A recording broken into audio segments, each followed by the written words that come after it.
Bana, ninachokitumaini buheri wa afya mwanamichezo mwenzetu popote pale ulipo, karibu nyumbani. Tuko naye Dominic Salamba, unakwenda kusikia mengi na mazuri. Cha kufanya endelea kuwa nasi ili tukusogezee taarifa, kwa sababu mechi ya Simba na Yanga imeshaisha. Mambo yalikuwa mengi kweli kweli, mivutano ya hapa na pale, lakini kwa sasa bwana, watu wanazungumza lugha moja, wanataka wafahamu tetesi mbalimbali za usajili. Nani anakwenda wapi? Wapi wanamwacha nani? Shughuli ni nzito kweli kweli. Young Africans rasmi wamekiongeza chuba kutokea Ivory Coast, anaitwa Dombia. Dominic Salamba anakwenda kutujuza kwa undani zaidi. Je, iko chuma ni kweli kimesaini, yakitakaa kwa muda gani? Lakini vipi uwezo wake? Je, ni miongoni mwa wachezaji sahihi ambao wataonyesha ushindani kwenye ligi kuu ya soka Tanzania bara na mashindano ya kimataifa?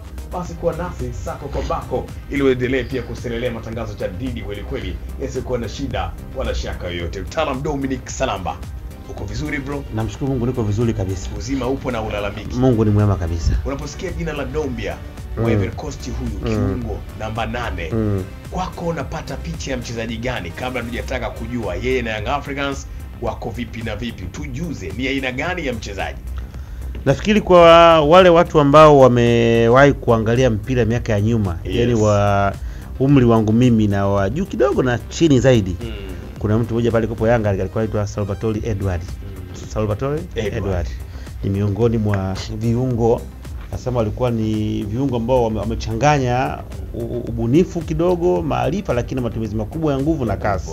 Na alikuwa na uwezo mkubwa sana wa kuweza kupiga pasi, lakini uwezo mkubwa kuweza kufunga mashuti ya mbali.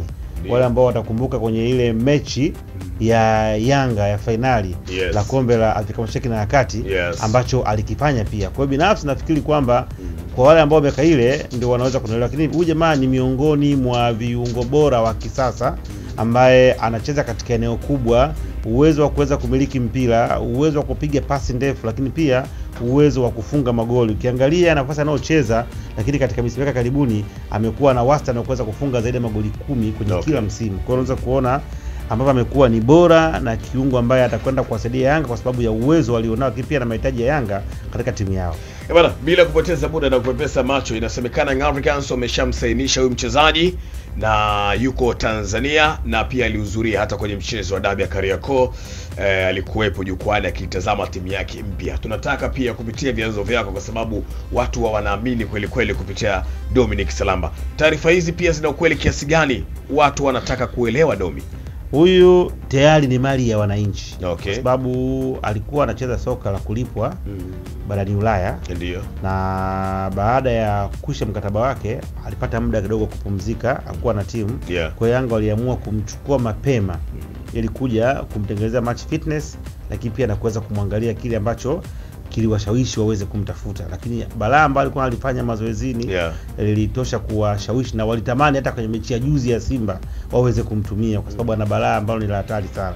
Kwa hiyo wameshamsaini moja kwa moja. Kwa hiyo ni mali ya Yanga, kimbakia tu msimu uweze kumalizika. Kwa hivyo umeshamalizika, dirisha liweze kufunguliwa, basi wapeleke usajili wake na waanze kumtumia katika msimu unaokuja. Ni miongoni mwa mali bora ambazo zimeshawahi kutokea katika soka la Afrika, na hata ukimwangalia Pacome anamfahamu huyu jamaa, na alishtuka kuweza kumuona tena katika ardhi ya Tanzania, kwa sababu wengi hawakutaraji kama angeweza kuja Tanzania kutokana na aina ya talent alionayo, lakini ameweza kurudi, na nafikiri anakwenda kuanza safari yake nyingine ya mafanikio ya kisoka. Kwa binafsi tayari ni mwananchi, na tayari Yanga wapata namba 8 shoka ambaye anaweza kuunganisha kati ya eneo la kiungo cha ulinzi na ushambuliaji, lakini pia atakwenda kuungana na mwenzake yule anasema ni mashuti plus.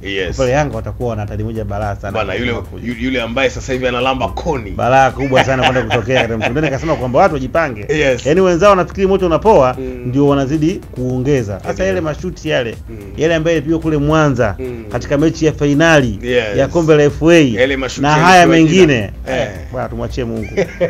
Bwana Salamba, watu wakawa wanauliza maswali mengi kweli kweli, na miongoni mwa vitu ambavyo nikaambiwa nije nikuulize na wadau mbalimbali ni juu ya hiyo tani yake. Mchezaji ametoka Ulaya, anarejea kwenye ardhi ya Afrika, ukanda wa Afrika Mashariki. Watu wanaweka alama za kuuliza, kwa nini arejee huku? Ama ndio vile anakuja kumaliza kipaji chake, yasiwe yale akina Fizzwater Konkon? Nafikiri leo tunamzungumzia Mayele, alitokea wapi? Kongo. kuna ambaye alikuwa anamjua Mayele? Hapana. Na kwa pengine hata wa Kongo walifikiri pengine anakwenda kupotea na kwenda kuisha. Kwa sababu kwa kipindi kile ilikuwa Kongo ndo kuna mpira uko juu. Lakini leo tunapozungumza imekuwa historia. Unapozungumzia miongoni mwa washambuliaji bora wa Afrika watatu kwa sasa, huwezi kuacha kumwacha Mayele ambaye soka la ndani. Na hata ukisikia kesho atakwenda sehemu nyingine yote huwezi kushangaa. Changamoto pengine inaweza katu age wise kwa sababu ya wenzetu Ulaya wanaangalia na swala zima la nini la umri. Lakini pia leo hii tunamzungumzia Aziz Ki. Kwa bora ambao alikuwa nao. Sasa watu wangetamani pengine ongeza kumuona na kwenda Ulaya au Afrika Kaskazini. Lakini alitua kwenye Tanzania na tulishuhudia somo la moja mara mbili kocha wa Mamelodi Mama Mokoena Roland akimuhusudu na kumuhitaji. Naona lakini bado alikuja kuchezea Yanga. Lakini pia unazungumzia mtu kama Pape Osman Sako katika umri mdogo, badala ya kwenda Europe ili mpaka aje apitie Simba. Baadaye aondoke anaenda wapi? Faransa. Kwa hiyo soka sasa hizi limebadilika, limekuwa. Lakini pia tumekuwa tuna uwezo wa kuwa contain nyota wengi bora kutoka wana mbalimbali. Kwa hiyo kuna wakati mchezaji anakwenda sehemu ili iweze kuwa rahisi na wanaangalia maeneo ambayo ni rahisi kuweza kutoka. Leo hii miongoni mwa ligi ambazo ukienda rahisi kuweza kuonekana barani Afrika, ukisema utaje ligi 3 kubwa bora, uwezi kuacha kuzungumzia NBC Premier League. Sio kwa bora kwa maana kiwanjani, kwa maana ya kuonekana. Ni ligi pekee katika ukanda wetu wa huku wa kusema jengo la Sahel ambao unaweza ukaangalia mechi zote pengine na South Africa. Unaweza ukacompare. Unaangalia mechi zote za msimu. Kwa hiyo kuja huko pia nguvu ambao wanayo Simba na Yanga sasa hizi kwa michuano ya kimataifa, kwamba kosa lazima uingie tu makundi robo finali. Ni sema ambayo mtu anakwenda kuwa exposed na timu nyingine kubwa ambazo zinakwenda kuanza kuwaona. Kwa sababu kama ingekuwa Yanga hawakushiriki kile bingwa barani Afrika au shirikisho, pengine Mamelodi, pengine Wydad wasingeweza kumuona Azizi na watu wengine. Kwa nafikiri hizi ndio njia ambazo pia eneo ambalo linalipa vizuri kwa sasa. Huwezi kuacha kuzungumzia ligi Tanzania. Yalipa vizuri, lakini pia hata mazingira yake ni conducive kuweza kuishi. Watu wengi wanatamani, maisha ni rahisi na mishahara ni mikubwa. Kwa nafikiri haya yote na akiangalia na wenzake. Sababu mtu anaangalia kuna watu wameenda Algeria, wameenda Tunisia, wameenda Morocco, ambao wametokea Ghana, Mali, wametokea Burkina Faso, wametokea Ivory Coast, Senegal, wakikompea na kina Azizo, kina Diarra ambao tuko nao, kuna kina Yokwasi, wakiangalia kina Pakome, wanaporudi kwao vile ambavyo wanavyo vinawashawishi, mijengo walionayo, biashara walizonazo, kwa kugundua kwamba sasa hizi biashara iko Afrika Mashariki na Kati na sehemu nyingine Tanzania. Kwa hiyo amekuja kwenye eneo ambalo tutamfanya arudi kwenye ubora wake, na kwa sababu Yanga sasa hizi wanafanya biashara kwamba ukija ukiosha vizuri wanakutia sokoni, wanatengeneza pesa nyingi, maisha yanaendelea. Kwa hiyo binafsi nafikiri ndio inakuja kuwa safari yake nyingine ya pili kwenye klabu ya Yanga kwenda katika mafanikio makubwa ya kisoka barani Ulaya. Salamba, umri wake na mahitaji ya Yanga unavizungumziaje? Ni miongoni mwa wachezaji ambao huenda wakatumika kwenye project nzuri hata ya muda mrefu kwa upande wa Yanga Afrika, ama ni wale wachezaji ambao wanakuja labda kumaliza kutokana na umri wake? Umri wake uko sahihi. Ni mtu ambaye unaweza kwenda kumtumia, anaweza akakuoffer. Ujue mpira ni mchezo ambao hauna muda mrefu sana. Ukipata mchezaji ambaye anaweza akashua miaka 5 kuweza kutumikia katika bora wa hali ya juu, hiyo ni umri mkubwa sana au ni muda mwingi sana ambao unaweza kwenda kutumia. Kwa hiyo ukimwangalia nilipomwangalia kwa energy yake na jinsi alivyo, anaweza kwenda kutumikia kwa muda mrefu. Ingaje sioni kama Yanga wataweza kumaintain kwa muda wote kutokana na bora ambao nimeshuhudia kuona. Kwa hiyo pengine namuona akiwa na msimu wa kwanza wa pili biashara kubwa ikifanyika kwa sababu ana uwezo wa hali ya juu. Nikizungumzia watu wajipange kweli. Unaweza kutuibia mkataba wake labda ni wa muda gani ndani ya klabu ya Yanga? Mkataba wa miaka miwili. Kama sahihi. Miaka miwili, lakini ukiwa na kipengele cha 1 akiweza mwaka mmoja kuweza kufanya mazungumzo tena ya kuongeza miaka mingine miwili. Kwa hiyo unakuwa ni miwili au ya kwanza, lakini katika mwaka wa kwanza unakopiga kwenye miaka 3 hapo. Bana, sawa, tumalizie na wananufaikaje watu kupitia Jamvika na Salamba, kwa sababu mambo yashakuwa mengi kipindi hiki cha usajili. Vitu ni vingi kweli kweli, na watu pia wanahitaji wapate pesa ili waendeshe maisha yao, kutengeneza mabando na vitu kama hivyo, ili maisha yao pia endelee kunyoka. Sasa hizo pesa miongoni mwa sehemu ambazo zinapatikana kwa urahisi mno ni kwenye Jamvi, na si Jamvi tu bali ni Jamvi la Jamvika na Salamba. Nafikiri kubwa ni kuendelea kutufuatilia. Wameweza kuona tunatoa challenge, tunatoa pesa, lakini pia tunatoa odds ambazo zimekuwa zikitoa. Hata juzi tuliwaambia mechi ya Simba na Yanga ni lazima zianzie magoli mawili, na tulishawaambia watu waweke na waje kutuuliza.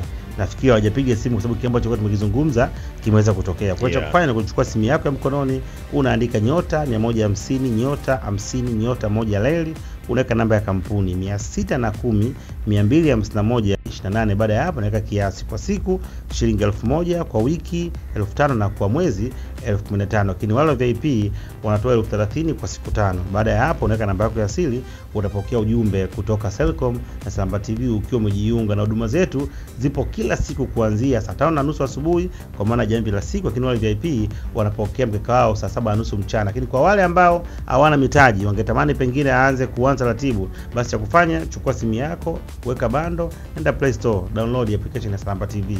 Ukisha download pale, ukiingia, na wengine akisha download akiambiwa open, hajui cha kufanya. Pale unaingiza either namba yako ya simu, jina lako au email yako, unaweka namba yako ya siri, unaingia. Ukiingia kuna habari nyingi za usajili, tetesi, makala, mambo ya kiuchumi na kijamii, lakini pia bila kusahau eneo la Jambika na Salamba ambako tunatoa free tips au odds za bure kila siku, asubuhi, mchana, jioni. Lengo ni kwamba upate free tips, uweke pesa yako, upate maokoto, uingie kuja kulipia ili uendelee kuishi katika ulimwengu wa premier ambako watu wanakula na kushinda kila siku. Na sisi ni siku zote Jumatatu mpaka Jumatatu kwa mwaka mzima. Hata ligi za huko Yemen tunazifuata. Cha msingi tu usikose ligi. Weka wengine wanaangalia ikiwa kuna EPL labda Kenya na Spain, Ufaransa labda na Ujerumani zikiisha, na wenyewe wanafunga msimu. Sisi mpaka Cyprus tunafika, Shelisheli tunafika, dunia nzima, mpaka huko ndani Guatemala huko tunafika, mpaka Cambodia kama ulikuwa unajua kuna ligi, mpaka India tunawapata. Kwa sababu cha msingi ni mwaka hadi mwaka, siku hadi siku, na kupatia free tips ili uweze kushinda. Bwana, mimi nikushukuru sana na nikupongeza sana Dominic Salamba. Na kushukuru pia ndugu yangu. Sawa, hakika Jambika na Salamba 2025, usipojipanga utapangwa. Mimi naitwa Cisco Wailalika, maasalam. Kutana na MC Cisco, MC ambaye atasimamia sherehe yako kikamilifu na kuifanya iwe na viwango vya kimataifa. Kutokana na uzoefu alionao katika tasnia ya UMC, uandishi wa habari na utangazaji. Ukiwa na harusi, send off ama events mbalimbali, muite naye atakuhudumia. Pia ana huduma za picha pamoja na video zenye ubora wa HD. Ana sound ya mziki mkali pamoja na DJ anayekizi vigezo vya DJ. Ofa sasa, usafiri bure kwa maharusi, zawadi ya picha mbao kwa maharusi, bila kusahau photo magazine. Kama unahitaji sherehe yako ionekane ya kisasa, jibu ni Cisco J Entertainment. Wanafanya kazi ndani na nje ya Dar es Salaam. Kwa maelezo zaidi piga 0782055044 au tembelea kurasa yake ya Facebook Nicholas Johnny, Instagram Cisco J_5. MC Cisco, Master of Ceremony.